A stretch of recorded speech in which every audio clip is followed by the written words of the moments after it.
Hi everyone, welcome to my regular Thursday night Facebook Live, 7 p.m. In the UK, whether we're at British summertime at the moment, but we go to GMT when we do that.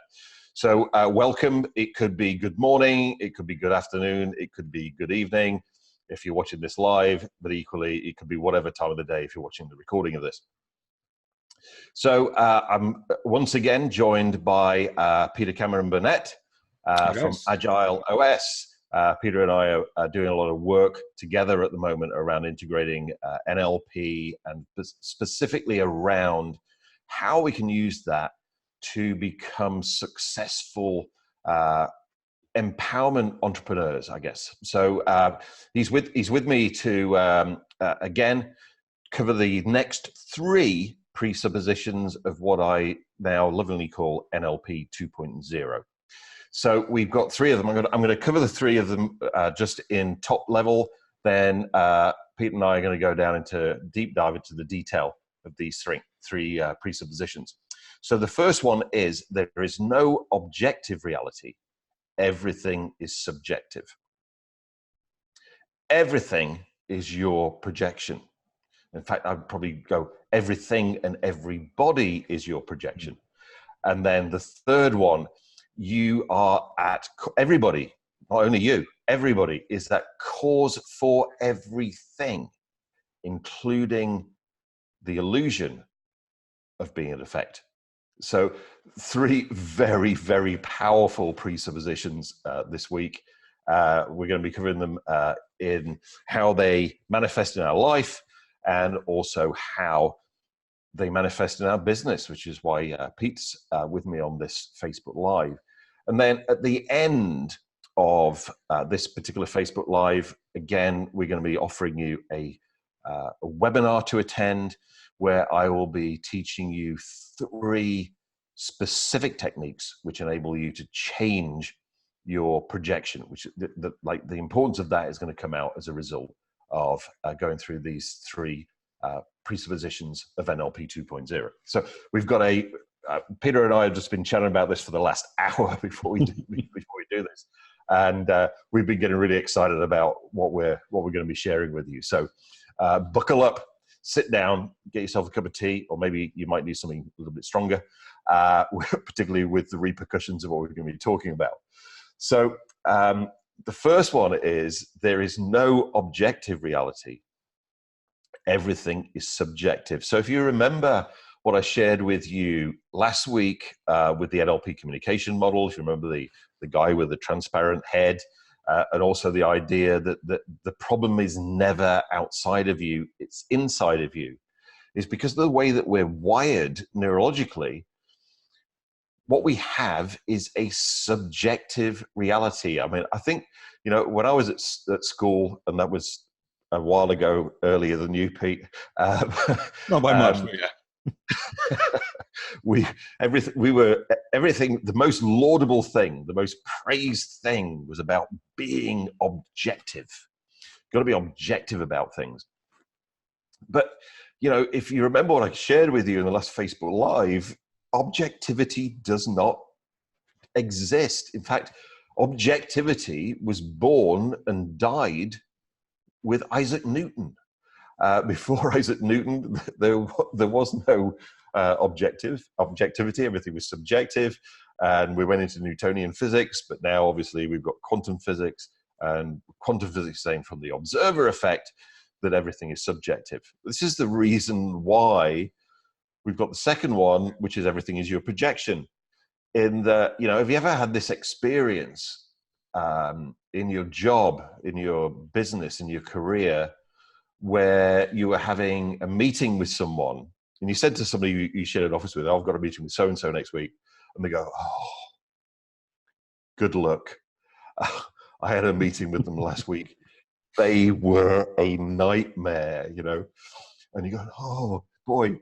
And you go to this meeting and then they're all sweetness and light and everything goes your way. And, maybe you get the deal, maybe you get the sale or whatever, or you turn a tough situation around. You go back to your office and this colleague of yours goes like, how did it go? You go, it was great. They were fantastic. And the other person goes, are you sure we're talking about the same person? And you go, yeah, it was so-and-so. Oh, they were nothing like that with me. Well, is it the same person? Yes. Is the reality of that relationship with the person the same? No, because it's not objective. There is no objectivity about that person. It's subjective. What we have is a different projection. Now, I was talking to Pete about this from a business point of view, and he came up with this thing I'd never thought about, which I wanted to share with you, because I'd never thought about this particular angle of this before. And it's really, really, really important. So Pete, what's your take on that you shared with me before? It is. I mean, just before I do that, the way that this sits in my head is, you know, the old phrase where you got two scientists and they're arguing because one of them says, you know, it's a circle, and one says, no, it's a triangle. One says, no, it's a circle. No, it's a triangle. And of course, those are two subjective realities, and what the objective reality is, it's a cone. And so, you know, when people are looking at, you know, their subjective reality, it's almost like the camera angle, and everybody is, you know, it's almost, there's a theory that, you know, kind of like the universe has evolved people because it's different camera angles, different ways of looking at itself. So regardless of, you know, kind of what you believe in terms of that, we all have a slightly different camera angle due to our personal setup, due to our experiences. So we all see things a different way. So we're in different places, and also there's different kind of like filters and lenses on the, you know, because I know that you like photography like me. There's all sorts of filters and lenses and polarizers that you can put on the front of it, which does that. But going back to what we're talking about, it's from a business point of view, because the thing about it, if you actually think about it, where you've got like the picture of the head, which you said was transparent, you could almost say that your head is opaque. And because we think of almost like our head as like a place where our brain lives, it's got two holes in the front, which we see out of. And that's not really true. You don't really see out of your head. What you do is you see, it's like, you know, kind of like you're inside your head, and on the inside wall of your head, there's a television screen.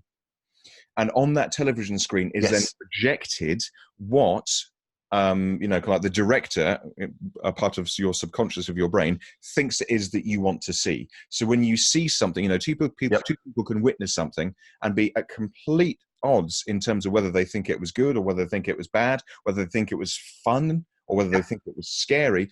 And the reason being is because both the cameras are receiving the same information, but just in the same way that a director can say, you know, I'm going to, you know, and you've seen this like example before where you've got a director says, I'm going to shoot this road and it's a glorious sunny day, it's bright lights and there's pleasant music playing and it looks like a happy place. I'm going to shoot exactly the same thing. I'm not going to change what the camera sees. But what I am going to do is I'm going to put some darker filters into it. I'm going to change, you know, kind of like slightly the focus of what's going on, put some ominous music behind it. And it's a completely different experience.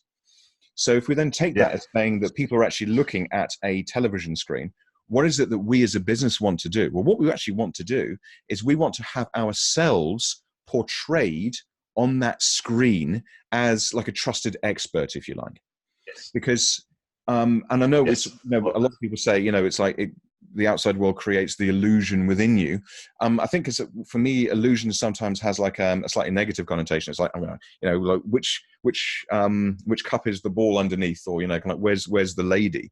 But it's actually, if we then said more the impression. So we as a business want to create an impression upon your mind, and to say that, you know, kind of like, you know, so the impression that we want to give people. And we need to make sure that we're coherent and resonant, and businesses that do this well are. But we need to make sure that we are, you know, we are designing our products to make sure that they are the best way for the customer to get what it is that they want to do. That we're good people, that we're honest people, that our aim is to serve the customer as best we can. And if we can basically make that impression so that when they think of you or when they encounter a problem, so it's almost, do you have this situation whereby you'll get into a situation whereby you need something and you almost see like a mental advert that plays in your head? And it's almost like, oh, here's the problem that you've got.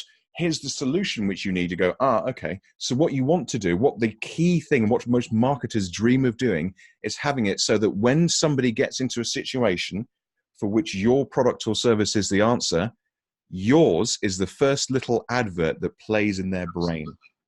It's called top of mind recall. And so for me, that's what we want to be able to do. We want to get across to the point whereby when they're inside their head, they're looking at their screen, then their world now contains the impression of us as a trusted expert and their first go-to. Yep, brilliant. So therefore our marketing, our advertising, and our positioning is about changing what our customers and our potential customers project onto us. Yes. Yeah, perfect. I've never thought about it that way before. And then with what you're just saying, because that was new stuff that you didn't mention before. I love that the cone, the circle, the triangle, yes, the camera angle. I'm going out to Huna in about 10 days time again, and I've got a student there, and I teach a lot of this stuff at Huna, and she came up to me and she said, "I really appreciate that session that you did with me last time, because I work with kids, and I got this kid, and he couldn't see. He was blind. And using what I learned from you, he can now see." Wow. I'm like, wow, that's amazing. It's not unbelievable, because I've over 29 years, I've had lots of those kind of experiences. Yeah. And she goes, and also there's something else. And I went, what's that? He goes, he was born without a visual cortex.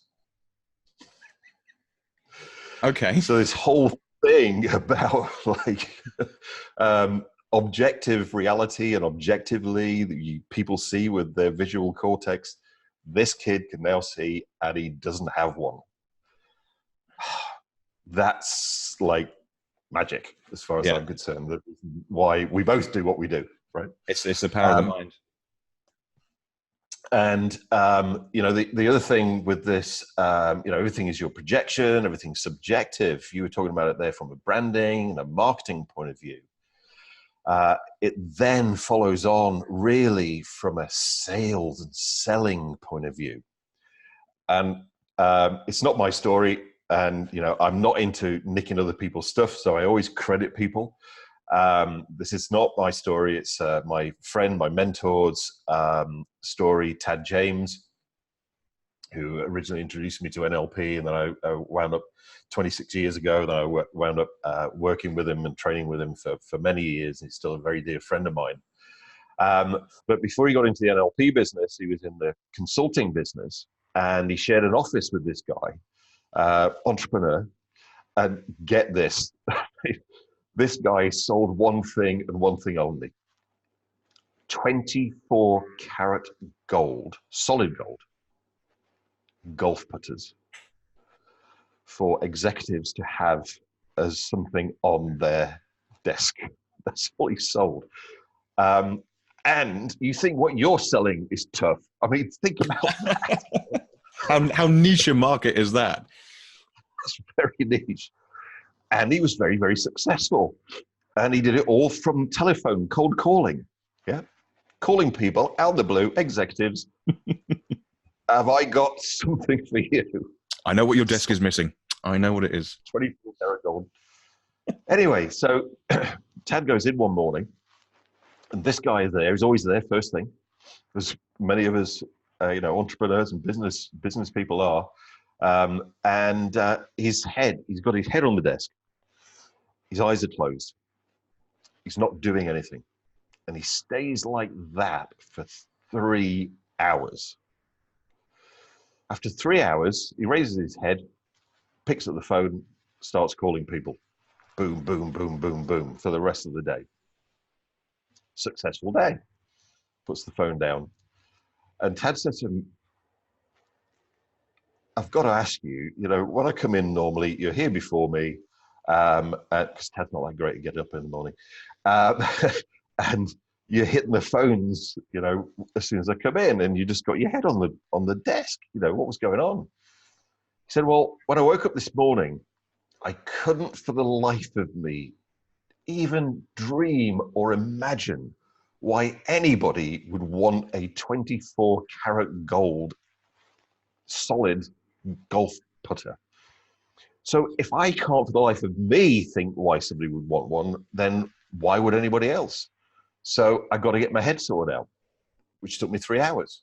And after 3 hours, I went, right, every executive needs a 24 karat gold golf putter. And then I started calling people. So it's like, have you ever had a morning where you wake up with poverty consciousness? As in, I haven't got enough money, or there's not enough money to go around, or whatever it is. If you wake up like that, then don't go calling people or presenting to people, because they're going to say one thing or maybe two things. It's too expensive, or I don't have the money right now.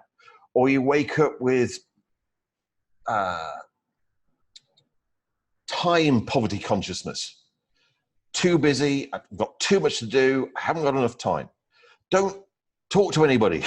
Get your head sorted out, because they're going to go, I haven't got the time, or it's not the right time for me. And cold calling, because I started out cold calling. I did it for 3 years. And you do get to the point where you start to realize there's nobody on the other end of the phone. Yeah. It's just you. It really is just projection. And, so another thing that I quite like, and again, it's not mine. It's from another very good friend of mine, Eric Edmeades. And he has this thing about, so you're the CEO, which most people think is the chief executive officer. He goes, no, you are the chief emotional officer. If you want the people in your organization or your customers to be motivated, and you're not motivated, it ain't gonna happen. If you want your people who work in your organization or your customers or your prospective customers to totally believe in what you do, and you don't, it's not going to happen.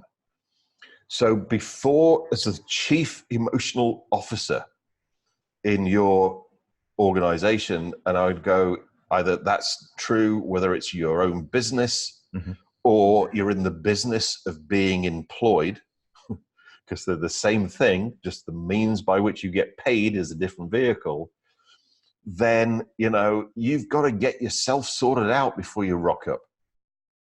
One of the things I realized when I wanted to be decided I was going to be a professional speaker, presenter, trainer, whatever, is you do not get to have a bad day. Yeah. Ever again. But I think I saw something, like Billy Connolly's World Tour of Scotland. And he said, it's easy to be funny when you're feeling funny. But one of the hardest is to rock up to a gig. And you've done loads of speaking gigs, so you'll know this. One of the hardest things is to come up there when you're not feeling great, when you're feeling on a bad day. And it's how quickly can you put yourself, and you can't fake it because people know. You can't do something over an extended period of time for people not to be able to see there's some sort of cracks in it. So it's how do you get into that mental mindset? There's in terms of chief execs, because one of the things that I always think of is that somebody who's in charge is like an opera singer. And when like an opera singer sings, and then, like the glasses and stuff start to vibrate around them. And so if you're somebody that people are looking to, whether that be like a manager of a department, or you're, the person who owns the company, or even yourself, because the person who listens to you most is you. The vibrations that you then give out are then resonated by the people around you. So, and I absolutely resonate with what you're talking about in terms of a chief, emotional officer, because if you look at it, there's like two things. If you assume that a company is an engine, so the processes are all like the moving parts, like the pistons and camshafts, but the culture, the attitude, the environment, the atmosphere within it, that's the oil. And if the oil, what it's like, is, you've had cars, which if the oil isn't running right, then the engine could. Yeah, I've had loads of cars in my life, and sometimes all over the drive. You mean? Exactly. Yeah. So there's either no oil in it, so there's no atmosphere. So, or you just look at the oil and just think that's horrible. It's like it's thinking it's You know, it's thick and it's gungy. And when you've got a thick and a gungy culture, something where people don't resonate with what's going on and they don't trust the people up at the top, then the whole thing grinds to a halt, even if it's a really well-designed engine. So the ability to be able to take that good culture, that powerful, empowering, positive nature, and resonate it throughout your entire organization, whether it's your company or whether you're just in charge of a small part of it, or whether you're somebody who's there on their own, is critical. Because if you don't get that right, none of the other bits and pieces will work for you. Yep. You know, you were talking about Billy Connolly and about like the thing about, you know, having to change your state. Yeah. And well, we've been in many conversations already with Sally, where Sally said I've got to bring in more jokes to my Facebook lives. I'm like, oh dear, I'm not sure about that. But you were just talking about that, and just this joke came into my head. I'm just going to go for it. Go on. Which was this guy, and he went to his girlfriend, and he said, "Sweetheart, I think you need to take your bottom back and get your money back, get a refund." And she goes, "Why?" He said, "Because it's got a crack in it."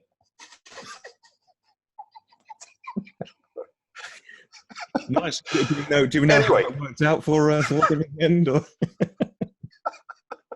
Now, here's the thing from a projection point of view. You know, the other thing I was thinking about is some people are going to go, "That's outrageous. You can't say that kind of thing." Other people are going to be falling around, like you and I, are going to be falling around the floor, rolling on the floor. I think. If you remember when we did the launch of the first Sex, Money, and Power, Yes, seminar, which was a huge success. We got more coming out of that because it was so much fun to deliver, and everybody had a rocking time. But you know, we called it Sex, Money, and Power. We were at my place actually around this table where I am now when we came up with the title, and I think you went like, right. Somebody goes like, "No, that's what we're going to call it." I go, "Oh fuck, really?" Oops. Sorry, Mum, if you're watching. And so we decided to call it that. We send it out, and I explained, you know, sex, money, power, you know, and I said some people will go, "Bring it on," you know. yes. People will go, "This is the problem with the world today. Everything's about sex, money, and power." And I explained, you know, from an NLP point of view, the fact that isn't it interesting how 3 small words can change the way that we feel in an instant. Yeah. And you know, I said, and that's why we've called it that, you know, because that's really about what NLP is about for me. Yeah.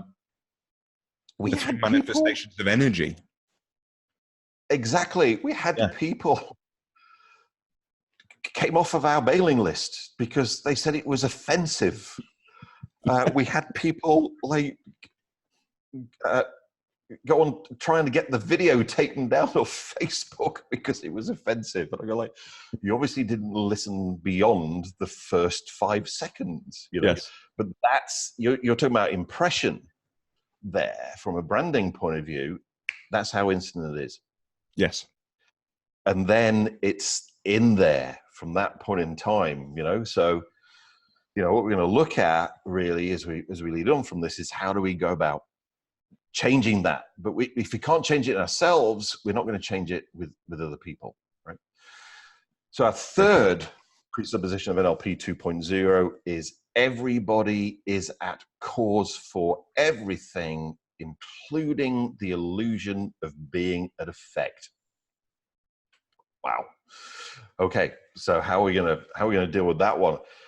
You know, we've already gone off on a little bit of a business slant, but I think, you know, a lot of people, I find, and obviously this would be my projection, can get these presuppositions in their life in general, but then when it's in a specific context, like their work or their business, they find it challenging to do that. So if we link in what we've got with the previous two, what you get in your job, in your career, and your business is what you are projecting, which is really what you're focusing on. And you can focus on 2 things. You know, you can focus on the results you want, or all of the reasons or excuses, if you like, for not getting the results you want. Mm. You know, and I find a lot of people at the moment on this side of the Atlantic, what they're focusing on is Brexit, you know, and tying into this thing, it's all subjective, it's all your projection.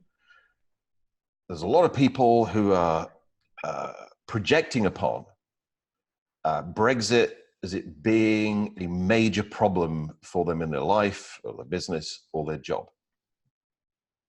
Therefore, they are creating that in their subjective reality. There are other people who, you know, I see this on Facebook all the time. There are other people who genuinely are seeing Brexit as a major opportunity. I'm not talking about the politics here, so please don't flame us on politics. I'm not interested in politics. I'm just talking about how we work with this. It's going to happen, you know. Yeah. It's what we do with it. There are other people who go like, Brexit's a major opportunity. I've seen Forex traders, crypto traders who are going, Brexit, this what's going on at the moment with all the uncertainty. The markets are so choppy. They are going up and down like crazy. I'm creaming out loads of money out of this. Equally, you know, when I'm going over to the US, obviously, in 10 days' time to do Huna, and they have their equivalent. It's called Donald Trump. Yes, I do have the same color hair as Donald Trump. In fact, I was at one of Andy Harrington's Public Speakers Academy annual awards, and somebody took a picture. I was sitting next to Andy at the dinner table, and somebody took a picture. You couldn't see my face, you could just see my hair. And somebody put as a comment, "Is that Donald Trump you're sat next to?" And Andy goes, "No, it's Dave Shepherd." Loads of laughs. So, you know, project on me what you want as a regard of that. But that's the real thing, you know, in business, which I know you're really talking about with what you're doing with us, is about how do you enable people to overcome their reasons, their excuses for not creating the results they want. As in, I don't know how to do an email. I don't know how to do a landing page. I don't know how to do a funnel. Well, you know, with what you do, we can change that belief, you know, merging what we do, which I think is a real, you know, USP, as we talked about before. One, change the belief, and then you can give people the strategy of, okay, here's a blueprint for a really successful email. Here's a blueprint for a really successful landing page. Here's a blueprint for a really successful funnel. Go and do it. No excuses anymore. Therefore, results. Yeah, I mean, for me, this is, I like this. I mean, all the presuppositions are good, but one of the reasons why I like this one is I think it actually is a source of hope. Because if you are at cause, you actually have some sort of control over it. And so for some people, you know, when you say you've got control, some people are like, I don't want control. And other people say, thank you. You know, I can now actually make some sort of positive change. And one of the reasons why I think this is really interesting is it's like my own personal definition of morale, of hope, because, you know, hope is like critical to people's success. If you ever read, you know, like Man's Search for Meaning, yes, you know, all of that stuff in terms of, but for me, it's like, there's a definition of success, and it basically is, and it's, you know, because I fly planes and stuff, and it's like, is your nose above or below the horizon? Because it doesn't matter about your altitude at the moment. It simply matters, is your nose above or below the horizon? You can be in the worst. Not about the altitude, it's about the attitude. Yes. So you can be like in the worst possible place. But if you think that tomorrow is going to be better than today, you'll keep on going. You can be a millionaire sitting in a mansion, but if you think that you're now on the skids and your tail slide, none of the stuff around you helps. So it's like this stuff that is here today, you're passing through, and it'll be gone soon. The only question is tomorrow or the future going to be any better or not? And that comes down to how well can you control your projection, because your projection is where you're going to go. Because in terms of your projection, it's you setting your mental sat nav. And in terms of, you know, we're talking about things like emails and stuff like that, that's one of the reasons why on, you know, the EBM course, it's about making sure that we've got that belief. making sure that, yes, you can do this. Because if you can do it, you then start to think, when I do this, tomorrow will be better. Because it will be, because you'll have the tools, you'll have the energy, you'll have the commitment, and you'll have the belief. You'll be completely aligned. You become magnetic, like we were talking about in one of our other previous webinars. So, but because what you do, everything in your life that you do, everything that you say, every action you take is as a result of what you see on the little television picture in front of you. And so what we're doing with this one here is saying, you're no longer in the audience. You are now going to become the director of what you see on that screen. Yes. You go from a passenger to a driver. Exactly. I was just about to say that. Richard Bandler, in his book, Using Your Brain for a Change, says, you know, are you the driver of the bus? Or are you sat as a passenger?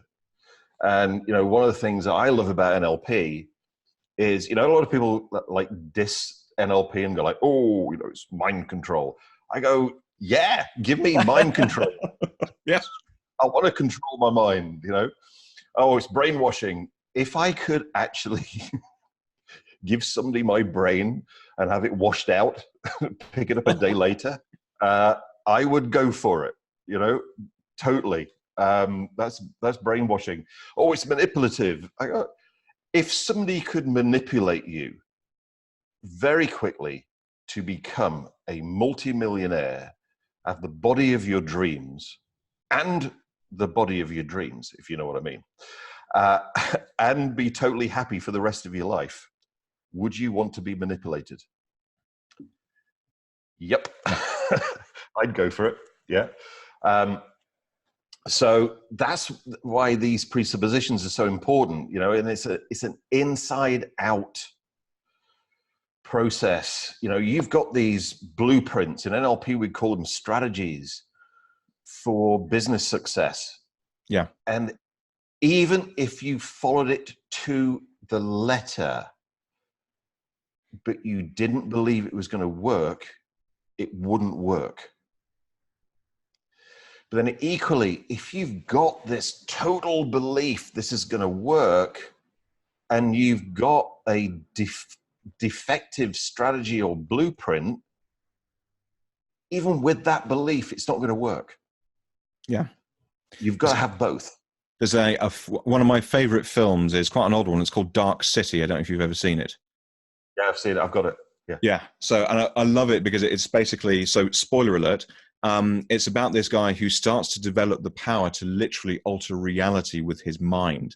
So I'm not going to go into the details of it because it's a good film. Have a watch of it. But for me, the power that we're talking about here is like that power. It's the ability, because I mean, reality is created twice. Once on the outside, but first, you know, certainly our own reality in here. Yeah. The more that we can embrace these tools, the more that we can actually then go out and say, I don't like the world the way it is, or I think that should be improved, and here's how I'm going to change it. So it's literally, it's the closest you're going to get to be able to doing magic in the real world. That's the way that I think of it. Perfect. Dark City, great movie. Yes, highly recommend. 2 thumbs up. 13th Floor. Yes, another good one. Another good one. Actually, I think both of those are actually better. I love The Matrix, but 13th Floor is I just love.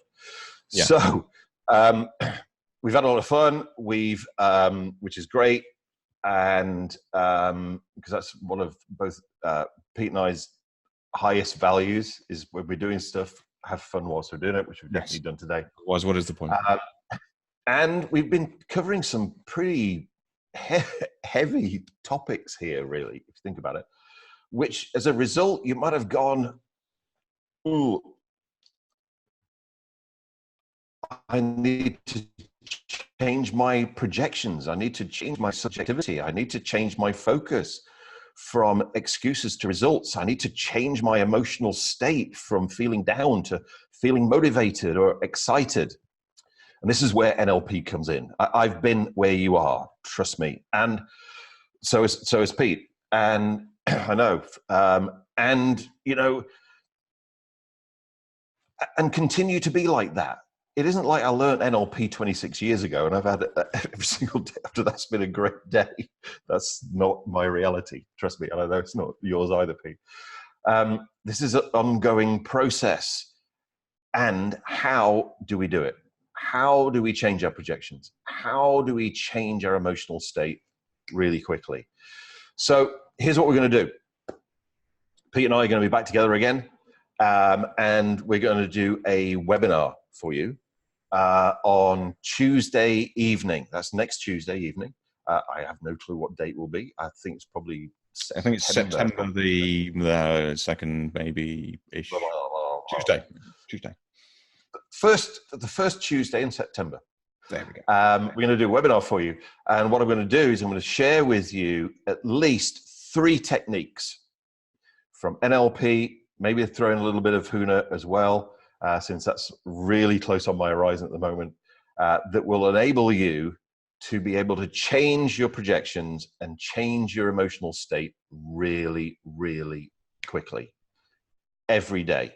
Real simple, total usable strategies. That's what NLP and Huna is about for me. About how do you go, and Pete said this, how do you go about creating magic in your life, in your business, every day? Thanks for joining me, Pete. That's I've had great fun this morning. It's been a lot of fun, and that's what these are about. It's a chance to hang out, put the world to rights, and have fun doing it. Yep, absolutely. So we'll see you on the webinar on Tuesday. Click the link below, get yourself registered. Do that now. That's your first call of action, no matter how you're feeling at this particular point in time. Click on the link, get registered, and attend. Registering does not create the results. Actually being there on the webinar right from the start to the finish is what will enable you to create results rather than excuses. All right. So Peter and I will see you next week on Thursday evening for our next 3 presuppositions of NLP, and the chosen few, and you need to choose, will be joining us on that webinar. Thanks, Pete. Have a great day, guys.